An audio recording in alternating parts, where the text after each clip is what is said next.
The markets can be a rough place to be in. If you're in stocks, there's a very good chance that you're down on your investment. We're back at peak inflation driven by insane energy prices. It's going to take a massive effort at this point to get back under control without driving us into recession. Also, during this time, we need to make sure we're doing things that set us up for our future. Data like espresso is often an underutilized investment tool that can help us make good investment decisions. This tool is often underutilized. It can rate each company you invest in. It's completely free. And using this tool is something that every investor should be doing regularly. So what is it? Your watch list. Your watch list is a powerful tool that gives you the ability to rate each company you're following. You can add and remove stocks at will with no cost. And when you use this tool to organize and rate each company you follow, you enable yourself to what's called an effective watch list. So how does this work? Every day, stocks get revalued in the market. Taking a little bit of time when stocks make big moves or at regular intervals to organize your watch list can help you decide what should be in your portfolio or when it's a good time to buy or sell a company. As a stock picker, I try to limit myself to 10 companies.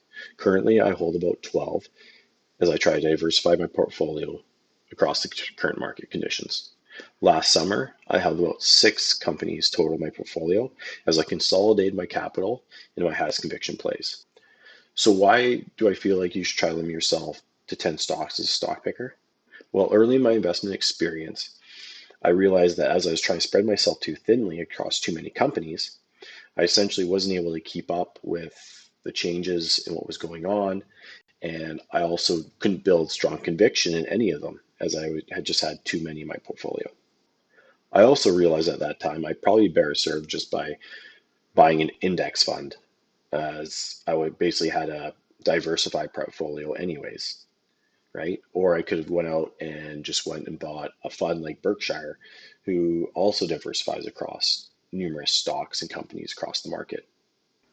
So it's now my opinion, if you're trying to build a market beating portfolio, that you should keep yourself somewhat limited in the stocks that you choose so you can really take advantage of the winning companies that you invest in.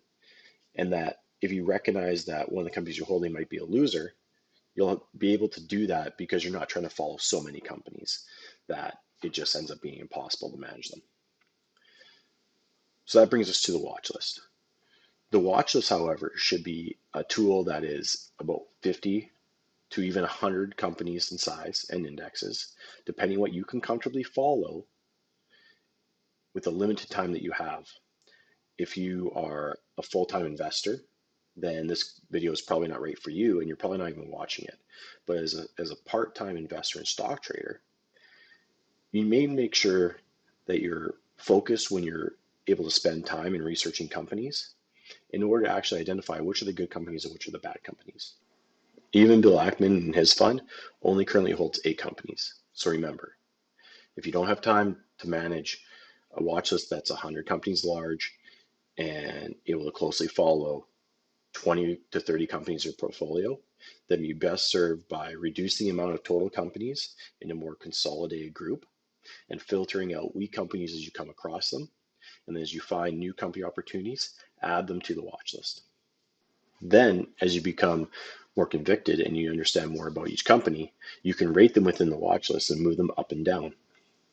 This way, as companies move up into, say, you know, your top 10 or your top 5, or if your portfolio is 15, whatever size, you can look at it and decide if this company is something that you should be holding your portfolio or not, and compare them and ask yourself, are all these companies still doing what I bought them for? Are they still performing at the level that I think they should be? And if some of those companies aren't delivering on those, then don't be afraid to cut those companies out of your portfolio and focus on something else, something new that might be better. So what happens with your watch list then is it starts to become a measuring tool to evaluate companies against each other. As companies move up and down the list, you can decide whether it's time to add it to your portfolio, or if it's something that was already in your portfolio, maybe it's time to remove it. So it really needs to be something that causes you to go back and look at maybe your original investment thesis on an old company and decide, does this deserve to be in my portfolio?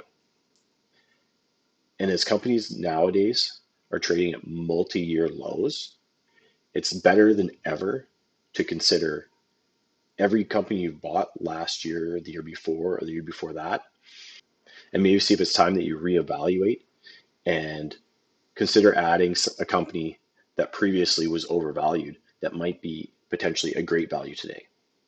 How you personally evaluate and compare companies on your watch list is a decision that every investor must make on their own, and it really comes down to what your investment strategy is.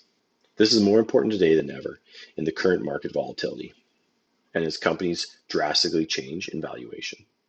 So by constantly evaluating and managing our watch list, we can help be sure that we don't miss out on the amazing opportunities that this will bring us in the markets. So I hope this video made you consider how you personally use your watch list and how you might be able to improve upon it in the future. If you like this video, please like and subscribe and leave comments below. I look forward to reading anything you might have to say or any ideas that you might have in relationship to managing watch lists.